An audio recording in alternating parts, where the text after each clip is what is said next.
Hi there, fellow runners. So, a bit different from our usual running shoe review in my 10th YouTube video. Yes, naka-10 na tayo ng YouTube video. So, I will discuss the Maffetone method of training. It's a bit different from the usual running shoe review that I do, but it's still connected to running. Yun, just wanted to share fellow Pinoy runners my experience with the math method. What is the Maffetone method of training? Or math, to make it short. It's a very simple training method or guide made by Dr. Phil Maffetone. Basically, it's just running in zone 2, which you already heard about, of course. Zone 2 is widely discussed nowadays that even the casual runner have already heard about running in zone 2. So I wanted to share this training principle here from a well experienced runner and triathlete with over 15 plus years of experience running, using the math method for around 2 to 3 years. So basically, during my early years running and doing triathlons, I wasn't really doing any heart rate related training. But about 2 to 3 years ago, I heard or stumbled upon the math training principle, and it greatly changed my outlook in life, how I train, and my overall wellness greatly improved. Mind you, I already have done around 8 marathons, countless half marathons, about 4 full Ironman, and I think around 7 to 8 half Ironman. So first, what is the MAF training method? MAF, or Maximum Aerobic Function Training Method, developed by Dr. Phil Maffetone, focuses on building aerobic endurance by training at a low heart rate. And you calculate your zone 2 by subtracting your age to 180. Yup, that's how simple it is. As an example, in my case, since I'm 40 years old, it's 180 minus 40, yung age ko ngayon, which means my heart rate when training should be 140 beats per minute. But there's some additional tweaking to that, which we will dive into later. The goal is to improve fat burning, efficiency, and overall health while minimizing stress and risk of injury. So, what's my experience during my initial months of training the Mathfitone method? So, if nakakita ka na ng mga videos regarding math training, almost everyone will say that they had a struggle with the math method during the first few months because maglalakad ka talaga. I was running like for a minute, and then the other minute I would just walk. The main reason for this is because once you reach the threshold of your heart rate, for me it's 145. You need to slow down to the point that you will be walking. And you will think to yourself that no way that you're that unfit.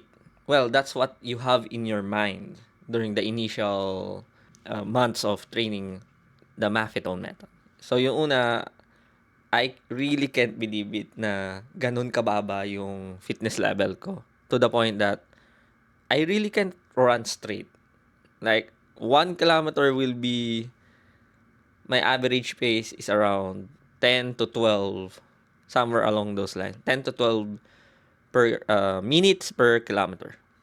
And this is not a isolated case. Majority of the cases with people switching to the Maffetone method or the math training method, most of the time talaga, you'll be walking most of the time during the initial months. So in my case, yun nga, bumili ako ng heart rate monitor. So I was starting to strap in every run yung chest heart rate monitor ko. So, I only bought yung cheap one from Lazada, but it's really good. I think the brand is XOSS sauce. So I'll link it down below, but it's fairly accurate. At first, di pa rin ako naniwala na, this is cheap. So maybe I need to purchase a more expensive one. So bumili ako ng Polar na heart rate monitor, which is the H10, I think. So here, my Polar H10. This one is more expensive, but it's one of the most highly rated heart rate monitor. So, to my surprise, it's almost the same as the cheap one from Lazada, which is the XOSS heart rate monitor. So, ayun, I kinda figure out na talagang mabagal yung magiging first few months ko. Again, at first, hindi ako makapaniwala, but that's how it is. And if you're going to dive into math training, you need to stick it out during the first few months. Because currently, my wife, I'm training her for about 3 to 4 months already using the math method. It's the same. It's the same experience as mine. So it's a run walk method. And both of us has experience running. She's a runner too. During the first initial months, talagang half of the time, or I would say in her experience, more than half of her runs, let's say if she will be running 8K, half of that is just walking, more than half. So in my experience, during my initial phase, let's say 2 to 3 months of running in Marathon, it's just 50% walking and 50% running. So of course your ego will be smashed, especially if you like to share your runs. But nag-stick talaga ako doon sa math training, and I would say about 3 to 4 months in, I can run straight na. So of course, again, during my earlier years running, my average pace per run is about 5 to 5:30. That's without any kind of heart rate monitor training, only GPS and pace. So never ako talaga nag-dive into any heart rate training. But most of my teammates, nakikita ko na, teammates sa triathlon, I already know na gumagamit sila ng mga heart rate monitors and such, but never akong naging interested dun sa training method na yon.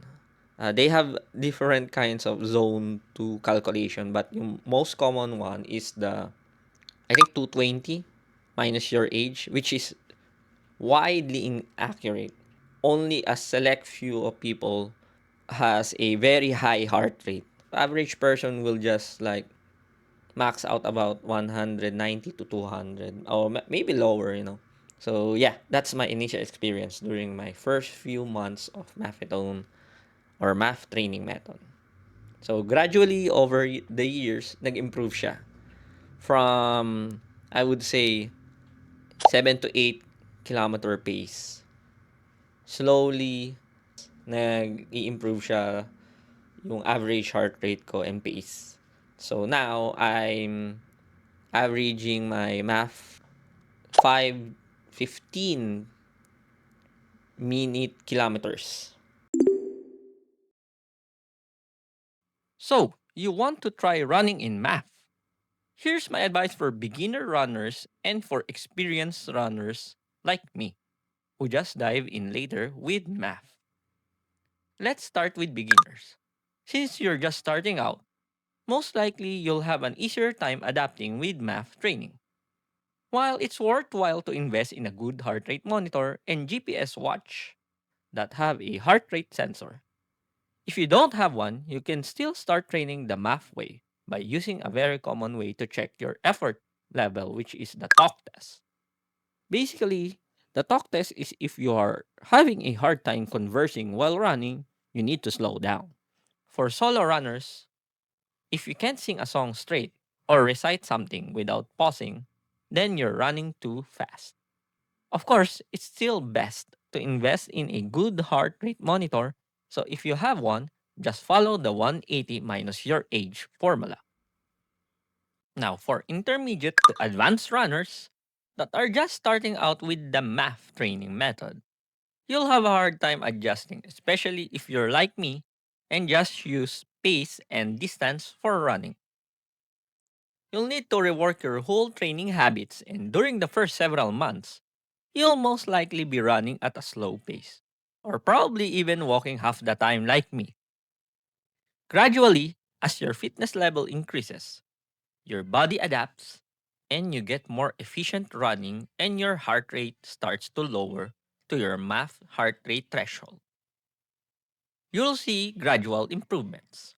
It really depends on the individual, but in my case, it took me about 5 to 6 months to really see the difference as I recover faster, sleep better, and run faster with a low heart rate. Some additional notes about math. If you haven't been injured and been constantly training during the past year or two, you can add 5 beats per minute to your math heart rate. So for me, since I have been training consistently for several years already and never been injured, my current 140 math heart rate plus 5 is now 145 beats per minute.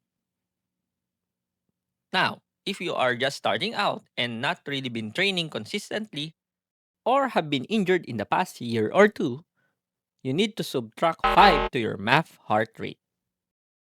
Hopefully, this video has given you some insights about math training and how it changed me, an experienced runner and triathlete with more than decades of experience, totally reworking my training principles for the better.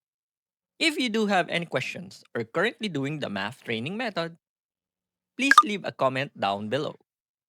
Thanks and see you on the next run.